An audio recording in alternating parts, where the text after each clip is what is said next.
Selamat datang di Zahra Movies. Jangan lupa subscribe, like, dan share. Terima kasih. Hana duduk di atas berangkarnya tersenyum menatap wanita parubaya di hadapannya. Siapa lagi jika bukan Eyang? Wanita parubaya itu terus saja menggenggam erat tangan Hana sejak ia datang 30 menit yang lalu. Syukurlah kamu baik-baik saja. Eyang sangat khawatir saat Mita mengatakan hal itu tadi pagi. Dan Eyang ingin segera mengunjungi saat itu juga. Tapi mereka malah melarang dan mengatakan untuk menunggu siang hari. Jelas Eyang panjang lebar, lalu melirik tajam anak dan menantunya. Hana membalas genggaman tangan Eyang, lalu tersenyum simpul. Eyang tidak perlu khawatir, Hana baik-baik saja. Apa Eyang sudah makan siang sebelum kesini? Tanya Hana, dan wanita parubaya itu terlihat menganggukkan kepala. Sudah, Nak. Eyang sudah makan tadi. Jawab Eyang membuat Hana tersenyum lega. Oh iya, katanya kakak kamu sudah kembali. Di mana dia? Eyang ingin bertemu dengannya. Ucap Eyang yang tiba-tiba mencari keberadaan Kinara. Bukan tanpa sebab, sejak wanita tua itu masuk ke ruang rawat Hana, ia sama sekali tidak melihat Kinara. Padahal harusnya Kinara ada di rumah sakit saat ini. Tapi wanita itu malah pergi entah kemana. Rendra dan Cantika bertukar pandang satu sama lain, sedang Revan memilih diam di samping Eyang. Oh iya, Gilang juga. Dia di mana? Tanya Eyang, yang seketika mengingat cucu keduanya. Kalau Gilang sudah berangkat ke Singapura, mah, untuk menyelesaikan pendidikannya di sana. Jawab Adi, dan Eyang menganggukkan kepala lalu kembali menatap Hana. Apa dia begitu tidak ingin datang untuk menjengukku? Batin Hana bertanya-tanya, lalu menundukkan kepala. Kinara mengerjapkan matanya beberapa kali, mencoba menyesuaikan cahaya yang masuk ke retina matanya. Ia menoleh ke samping dan terdiam saat melihat sesuatu yang asing. Tunggu, ini bukan kamarku, pekik Kinara dalam hati. Seketika Kinara mendudukkan diri di atas tempat tidur, menatap sekeliling kamar itu yang begitu asing. Di mana ini? Tanya Kinara pada dirinya sendiri, lalu mencoba mengingat hal terakhir yang terjadi padanya. Kinara membulatkan matanya saat mengingat hal tersebut, dan buru-buru ia mendekati pintu kamar itu, mencoba membukanya. Tapi percuma, karena pintu tersebut terkunci dari luar. Sialan, ucap kesal Kinara, lalu beralih ke jendela yang ada di kamar itu, membuka gorden putih dan membulatkan matanya dengan sempurna. Kenapa tiba-tiba aku ada di Singapura? Pekik Kinara saat menyadari bangunan pencakar langit yang ia lihat. Ia sudah pernah sekali ke tempat ini, dan sangat mengenali bangunan-bangunan tinggi di negara itu. Kinara mendekatkan wajahnya pada jendela kaca itu, menatap langit yang mulai senja, lalu menunduk dan lagi-lagi membulatkan matanya. Astaga, aku ada di lantai berapa? Tanya Kinara pada dirinya sendiri. Kinara menyentuh kepalanya. Ia mulai bingung dan takut, terus bertanya dalam hati siapa yang membawanya ke negeri singa itu. Nafas Kinara seperti tercekat saat samar-samar mendengar suara langkah kaki yang mendekat ke arah pintu kamar itu.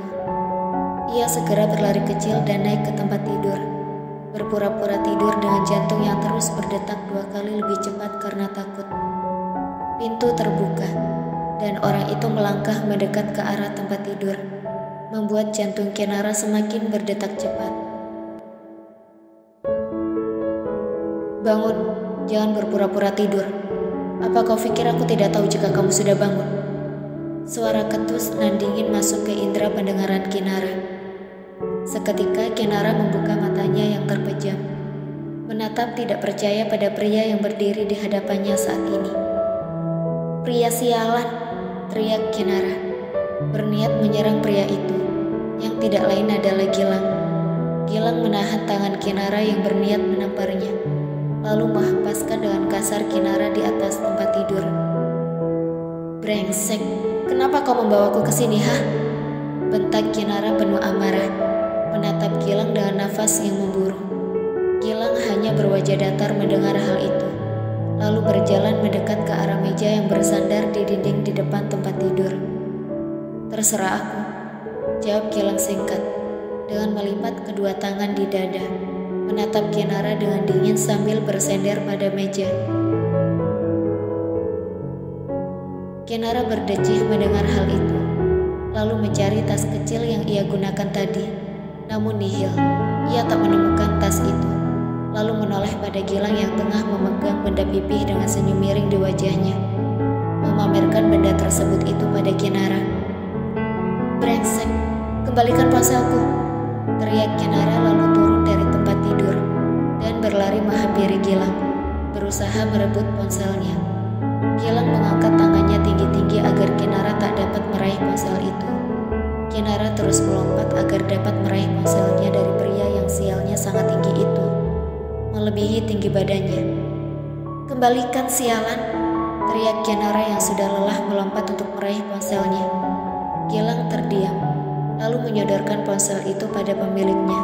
Kinara dengan cepat mengambil ponselnya, berniat untuk menghubungi seseorang.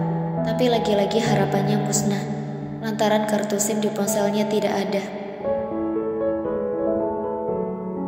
"Bangsat, apa maumu, hah?"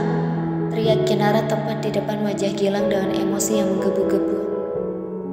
"Mengurungmu di sini hingga mati," jawab Gilang santai, membuat Kinara terkejut.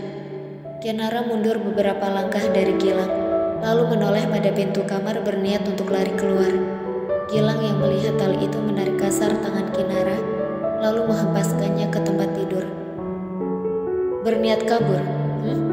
Tanya Gilang dengan raut wajah datarnya pada Kinara yang terlentang di atas tempat tidur. Kinara mendudukkan diri perlahan di atas tempat tidur, merasa sakit dengan tubuhnya yang dihempaskan dengan kasar oleh Gilang. "Brengsek!"